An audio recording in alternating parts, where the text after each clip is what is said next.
Craft. Character might be patience. Craft might be 30 minutes of focused work. When the day gets loud, return to those two rules. Live by private standards long enough, and public noise loses access to your mood, focus, and peace. Notice the pattern: focusing on yourself is not self-absorption. It is keeping your attention where your power is. In Part 2, we'll apply this rule where it matters most: relationships, work, and the inner dialogue that follows you home. You'll learn how to stop chasing approval without turning cold, how to handle disrespect without needing a comeback, and how to run a 5-minute Stoic evening review that clears your mind before sleep. Because being untouchable isn't a posture. It's a practiced system. Build it, and you stop needing life to be easy to feel stable on hard ordinary days too.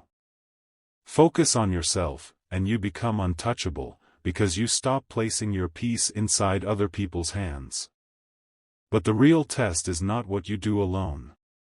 It is what you do when someone misunderstands you, when you're ignored, when you're criticized, when you feel the urge to prove you're right. This is where most people relapse into being touchable. They try to win back comfort by chasing approval. Seneca warned that we suffer more in imagination than in reality. Today, we also suffer in performance. We curate, explain, soften, overshare, and over-apologize, hoping it will buy us safety. It never does. The price is always the same: your attention, your dignity, your time. The Stoic rule turns the negotiation off. You do not earn inner peace by convincing others. You earn it by becoming trustworthy to yourself. Practice 5 is the approval fast. For 1 week, stop announcing what you are doing. No hinting, no pre-justifying, no "I'm working on myself" speeches. Do the work quietly. Let results be the only explanation. This is not secrecy, it's focus. When your motivation depends on being seen, you become fragile. When your motivation depends on your standard, you become stable. If you feel the itch to seek validation today, pause and ask, is this my life, or my advertisement? Then return to the task. Now, what about disrespect? Someone rolls their eyes. A coworker talks over you. A relative throws a sharp comment and waits for your reaction. Most people treat disrespect like a fire alarm. They respond fast to prove they matter. Stoicism treats it like weather. Not because it doesn't sting, but because your reaction decides whether it becomes a storm inside you. Practice 6 is the calm boundary sentence. Prepare one line you can use without heat. Something like, "I'm not available for that tone," or "let's keep this respectful," or "I'm going to step away and continue later." Then do what you said. No lecture. No debate.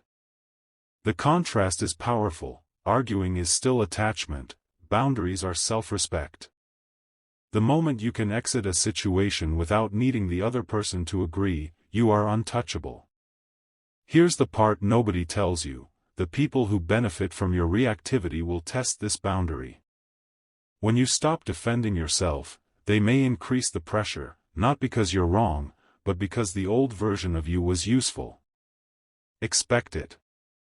Marcus Aurelius wrote that it is possible to live well even in a palace, meaning you can keep your center even when surrounded by opinions. The moment you predict the test, it loses surprise, and surprise is half of manipulation. If you want a concrete tool, use the 90-second rule. The first surge of anger or panic is chemical. It peaks and begins to pass if you don't feed it with more story. So when you feel that heat, don't search for the perfect reply. Just delay.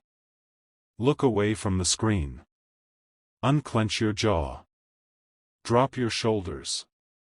Let 90 seconds pass. Then decide what matches your standard. Delay is not avoidance, it is leadership over the body. This is also why focusing on yourself makes you untouchable in public. People can throw words at you, but they cannot force you to speed. They cannot force you to perform. They cannot force you to trade peace for a momentary win. Work is another arena where focus gets stolen. Your mind wants to scan for threat. What does my boss think? Did I look stupid? Did I fall behind? Did someone outshine me? Those questions feel practical, but they often become obsession. Epictetus would call them misplaced effort, energy spent on what you cannot govern. Practice 7 is craft-first thinking. Every morning, choose one controllable output and protect it. 1 page written. 1 workout. 1 difficult call. 1 hour of deep work. Then, when anxiety about reputation appears, return to the output. Your value is not your image, it is your practice.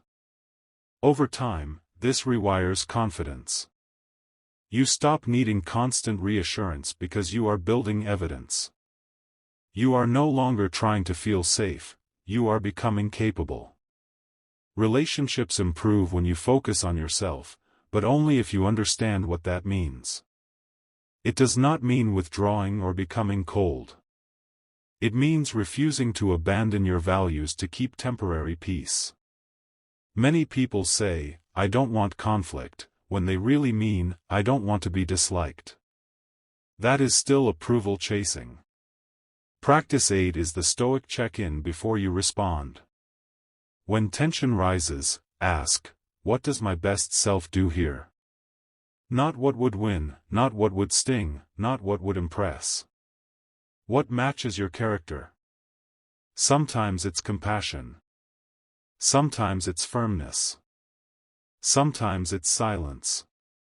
The key is that you choose it. And if you need a simple rule, never trade long-term self-respect for short-term relief. Finally, close the day like a Stoic. Untouchable people are not people who never feel. They are people who recover quickly because they don't carry the whole day into bed. Seneca's nightly review is a quiet power move. Practice 9 is the 5-minute evening audit. Ask, what did I do well today? Where did I react instead of choose? What will I do differently tomorrow? Then write 1 sentence of closure for anything unresolved. Tomorrow I will handle this at 10 a.m. This tells your mind it has been heard. It reduces the midnight replay loop that steals sleep and happiness. Now put the whole system into a simple challenge. For the next 7 days, live by 1 rule. Every time you notice yourself reaching outward for control, pull your attention back inward to effort. Not mood. Not opinions. Effort. If you slip, that is not failure, it is the moment to practice again.